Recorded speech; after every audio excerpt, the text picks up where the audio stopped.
રાજકોટ જિલ્લાના ધોરાજી સેશન કોર્ટે દુષ્કર્મ કેસના આરોપીને આપી આજીવન કેદની સજા।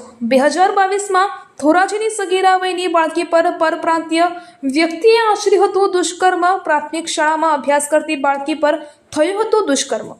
દુષ્કર્મનો ભોગ બનનારી બાળકીની ઉંમર 14 વર્ષની હતી।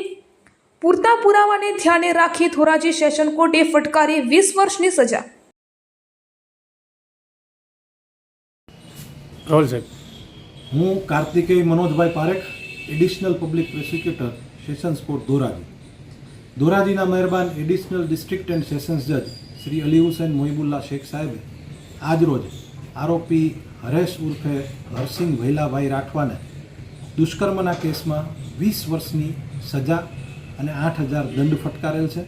સાથે સાથે ભોગ બનનારને વિક્ટિમ કોમ્પન્સેશન સ્કીમ હેઠળ 7 લાખ રૂપિયા વળતર ચૂકવવાનો આદેશ આપેલ છે।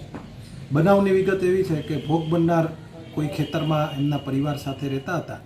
આરોપી તેમની જ જ્ઞાતિના હતા અને પરિચિત હોવાથી ભોગ બનનાર 2/11/2022ના અરસામાં ડબલું લઈને કુદરતી હાજતે જતા હતા ત્યારે આરોપીએ તેનું અપહરણ કરી અને પોતાના ગામ લઈ ગયેલ અને ત્યાં ભોગ બનનાર સાથે વારંવાર શરીર સંબંધ બાંધેલો હતો।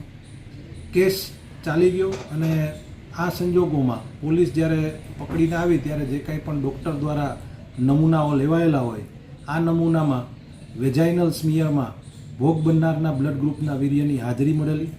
ભોગ બનનારના જન્મ તારીખના દાખલા અંગે પણ આરોપી પક્ષે વિશેષ દલીલો કરેલી હતી, પરંતુ નામદાર અદાલતે એવું માનેલું છે કે દાખલો જે છે એ રજિસ્ટર્ડ થયેલો છે અને સ્કૂલનું શાળા છોડ્યાનું પ્રમાણપત્ર છે એ જોતાં ભોગ બનનારની જન્મ તારીખ 5/7/2008 માની અને નામદાર અદાલતે આરોપીને તકસીરવાન ઠરાવેલ અને 20 વર્ષની સજા અને 8,000 રૂપિયા દંડનો ચુકાદો આપ્યો। નટપુર ન્યૂઝ સખત અને સતત આપની સેવામાં।